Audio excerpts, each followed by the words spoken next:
560, The Answer. Build business with Chamber 630, one of the largest business organizations in DuPage County. Marketing your business and connecting clients is their priority. Visit chamber630.com or call 630-968-4050 to join today. When you've got questions, he always has an answer. It's Sean Hannity this afternoon at 2, right before Joe Walsh at 5 on AM 560. The Answer.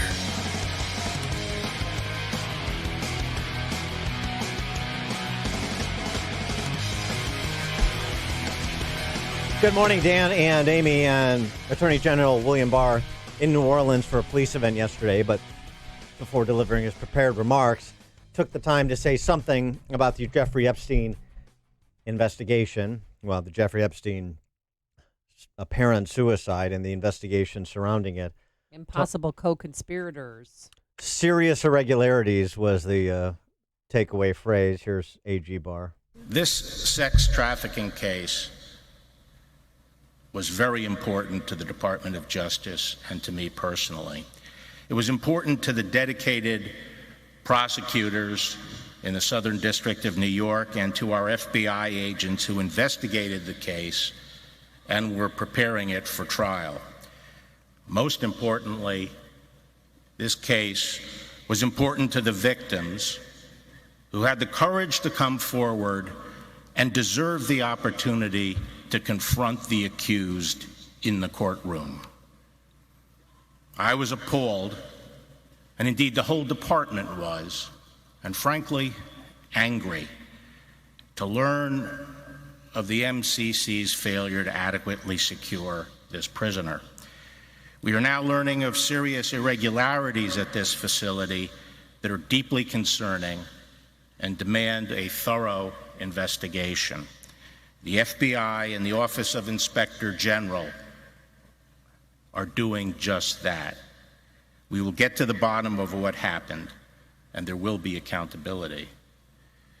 But let me assure you that this case will continue on against anyone who was complicit with Epstein. Any co-conspirators should not rest easy.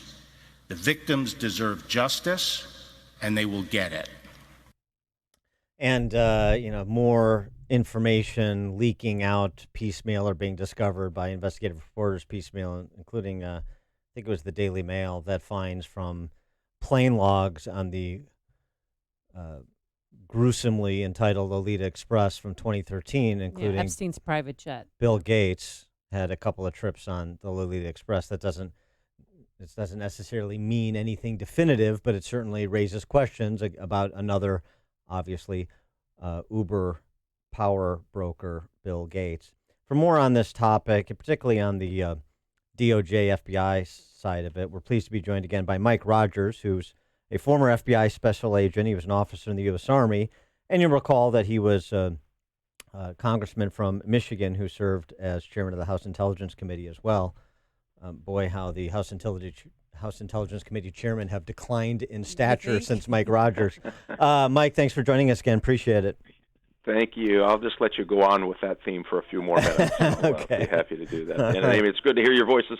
Yeah, good to have you back. And I just wanted to get your take, particularly since you were a former FBI special agent, on the question everybody's asking, and some are theorizing. How could something like this happen in a federal facility with the most high-profile federal inmate at present? Well, I mean, obviously, there are lots of conspiracy theories that, candidly should be run to ground. The FBI is going to do that. I'm a firm believer that you have now gotten the attention of the Attorney General who thinks something happened there, and that means that they'll get the resources. They being the FBI will get the resources that they need to fully investigate every lead that comes out of it. And it could be, honestly, as simple as what the Bureau of Prisons, their union is saying is, hey, we were overworked. We only had 2 people on the shift. We were doing the best we could. We couldn't monitor all concerns, and he decided to take his life too. There were some suspicious activity for sure, moving out his roommate, other things. How did that happen? Why did that happen? So I think you're going to see that spectrum, and I always tell people you can have your thoughts, but wait till all the facts are in before you draw your conclusion on what you think happened.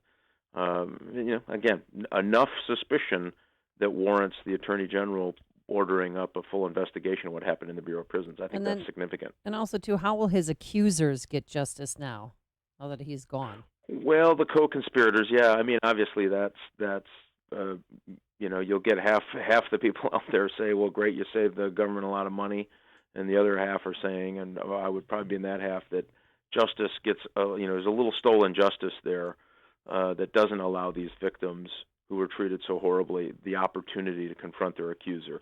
And so, again, that's the charge of the Department of Justice. He was in the custody of the Bureau of Prisons. That is a problem that they're going to have to address. Also, too, I mean, it just seems like commonsensical, right? So let's say you're understaffed and overworked. Well, then you would rank prioritize the work that you're going to do while on shift. And it seems to me Jeffrey Epstein would be at the top of that prioritization because of the profile, the importance of the case, as well as the fact that it wasn't 3 weeks ago that he had tried to take his life. Now some psychiatrist cleared him off suicide watch, I guess, but you're still going to give him the means, allow him to have the means to off himself and not pay attention to what he's doing. Yeah, exactly. I mean, that's the biggest question is, A, why did you move his roommate out of the cell? There's probably more to that story we don't know. And, why did they're supposed to be every 30 minutes at least peeking by. Why was it 2 hours that went by? And so knowing that this is a high profile, that this is a guy who had at least once been on the suicide watch, very high profile prisoner, meaning he has every reason to want to kill himself for the crimes he committed. And so you just have to ask these questions. Was it incompetence in the prison? Was it something more than incompetence in the prison? Was it just the real fact that they were overworked? Or was there, even the other side of that spectrum? Did somebody offer a bribe to say, get the other inmate out and we'll see what happens? I'm not exactly sure, and I don't think we will fully know until the investigation's over. And yesterday, an FBI team searched his island known as Pedophile Island. It's right off of St. Thomas there. Do you know why they didn't go in there earlier and what exactly they're looking for? Yeah, I think they're probably looking for any. My understanding is that he kept very detailed notes in a diary, and so they may or may not have full possession of all of those details. And again, remember, there's still co-conspirators in the investigation, people who facilitated his ability to have sex slaves, to treat, to lure underage girls into this, into his lair, if you will. And so all of that information is likely to be found, or at least pieces of it, on the island. It's a good question why they didn't get there earlier. Maybe they couldn't get the sufficient evidence for affidavit to search that particular a warrant, for searching that particular location. I'm not sure, but the fact that they're there tells you that they'll be looking for electronic, digital information that could be of value, written notes and other things, and probably including trying to find other witnesses to his crimes. Yeah, so let's talk about that. I'm glad you brought it up. The leading alleged co-conspirator, Ghislaine Maxwell. At this point, we're not knowing what exactly happened. Even if you don't have enough to charge her yet, shouldn't she be brought into protective custody by the feds? You'd have to show why that they would need protective custody. So unless they find a real stream, a threat stream that can be connected to her, just the suspicion of what happened to Jeffrey Epstein is candidly probably not enough for them to do that. Remember, you're taking someone's freedom away. Understand. That's a pretty high standard. And so if she's saying, hey, I don't want it, and they don't have enough to show that they have to do it, that would be a pretty difficult thing to do. It's got to be a priority for the FBI, though, right now. I mean, she was under scrutiny back in 2007 in Miami, the first go-around here. And, by all accounts from some of this information that's been revealed from civil depositions, she is, I don't know how Looks she... like the ringleader to me. Well, I don't know how she evades prosecution, yeah. Oh, completely. She was facilitating, by all accounts, sex with minors, including inducing them into this kind of sex slave arrangement. So I think her charges will be not nearly as significant, but darn close to as significant as Epstein's would be. But that's she was the madam. She was basically Right. contributing to the delinquency So- of these minors in a pretty significant way. right. So why wait to bring her in? I mean, if you, I mean, how do you not have a case against her at this point that you could build upon as needed? Well, only guessing as Yeah. an old FBI guy. Yeah. That they were originally hoping to flip her against Epstein. That would have been my guess Right. originally. And she would have been a pretty powerful witness against him for some reduced crime. Well, now he's gone. Guess what? She becomes the prime target for this. So I think you're going to see some pretty quick activity. It'd be my guess. Again, I'm just guessing here, but I think you'd see some pretty quick activity because now she is the one that will be charged and allow these victims to have their day in court.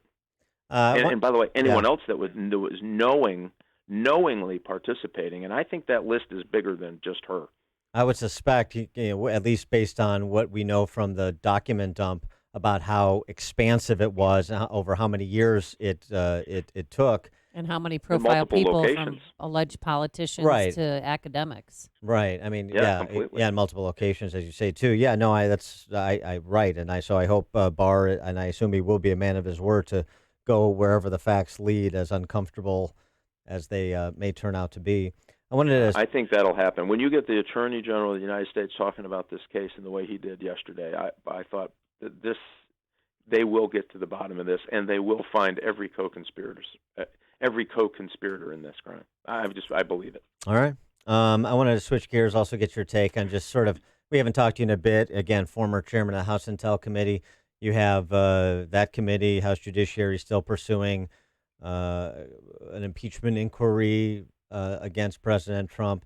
You still have the Durham investigation authorized by DOJ out there into 2016, as well as the forthcoming Horowitz report, the Inspector General for the Department of Justice. What's your handle on where things are at with respect to the landscape on impeachment and a reckoning for what went on in 2016? Yeah, I mean, it's very clear to me by the IG reports, and that to me is the best, most non-biased information you're going to get, that there was at the very least bad decisions and maybe negligent decisions made by certain senior FBI leadership. And I hate to say that as an FBI guy, but they clearly made some bad decisions, and they should be held to account for it. I keep telling my former colleagues who I hear gripe every once in a while about the scrutiny that they're going under. How you would do any investigation into any presidential election and not expect someone to check your homework is beyond me. Mm-hmm. And it doesn't mean you shouldn't do it if you think that you've got the case laid out and you have proof. And they certainly have streams of information that would lead an FBI agent to say, "Hey, we're going to have to investigate this." That I have no doubt. But this notion that you can't look at what the kind of decisions that they made is just wrong, simply. And so I do think you're going to find that there was some bad decisions. I mean, the fact that the IG recommended on some of these folks criminal complaints, and that didn't happen. I think McCabe was one of those who was the very senior leadership and involved in the decision making on whether to pursue FISA warrants and other things to people surrounding the campaign that's really significant stuff, and they need to get to the bottom of it. I think for the trust and confidence of the American people, they have to get to the bottom of it. The impeachment stuff, listen, I think all of this is so hyper political in that town.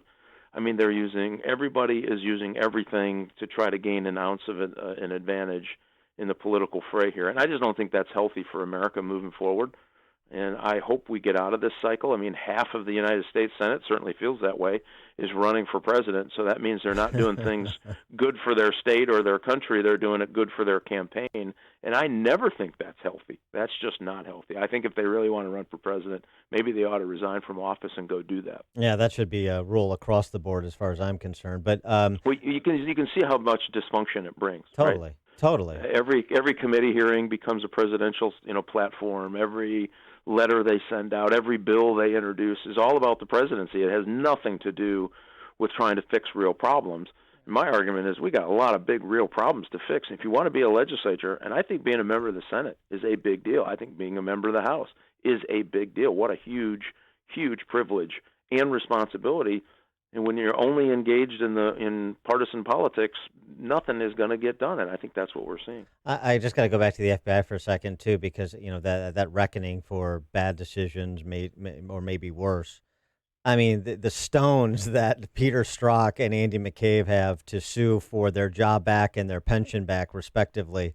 I mean, that alone demands the Horowitz report and the Durham investigation move to completion soon, and there's some adjudication of who did what in 2016 and why. Oh, completely. I mean, both of these guys did not fare well in the IG report. And remember, Strzok was not fired because of his political leanings or his political comments. He had violated other FBI rules and regulations. He was removed from, for bad judgment. He was removed from the investigation, but he was fired for the host of other things that he did, using government equipment for having an affair. Guess what? I got bad news for you. That's violation of FBI rules. And so he was fired for all of those things.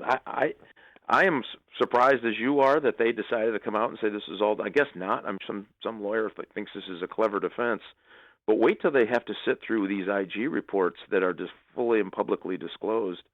I'm telling you, they should have taken their lumps and moved on, and hope that they don't somehow get prosecuted for bad behavior. I think again, one of the recommendations from the IG was one of them was supposed to was sent to DOJ for prosecutorial interest, including, by the way, Comey. Yeah, it was the head director of the FBI. I mean, I can't. That is so shocking in the annals of FBI history. I can't tell you. So I would argue, hey, maybe you ought to look at your own behavior.